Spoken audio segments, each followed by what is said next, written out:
குடுமா. ஐயோ, இந்த பரமனை பார்த்தாலே பயங்கர கடுப்பாகுதுப்பா. என் நேரம் அவன்கிட்ட போட்ட சவால்ல நான் தோத்துட்டேன். அவன் என்ன பாடா படுத்துறான்.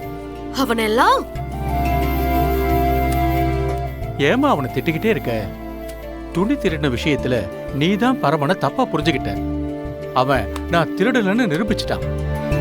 அப்புறம் ஏமா அவன் மேல கோவமாவே இருக்க?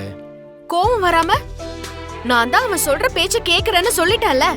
அப்புறம் எதுக்குப்பா அத பண்ணு இத பண்ணுன்னு சும்மா டார்ச்சர் பண்றான்? என்னம்மா இப்படி பேசுற?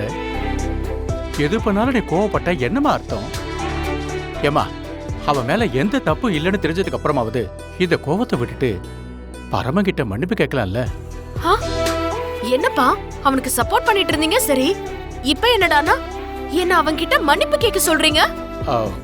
இல்லம்மா, மன்னிப்பு கேட்டா அவன் குடுக்கற டார்ச்சர்ல இருந்து தப்பிக்கலாம்ல? அவன்கிட்ட நான் மன்னிப்பு கேட்கறத விட இந்த டார்ச்சரை அனுபவிக்கிறதே மேல். நீதாமா அவனை தப்பா புரிஞ்சுக்கிட்டு இருக்க. அவன் ரொம்ப நல்லவம்மா. அவன் பார்க்கதான் முரட மாதிரி, மனசால அவன் குழந்தை மாதிரி தாம்மா.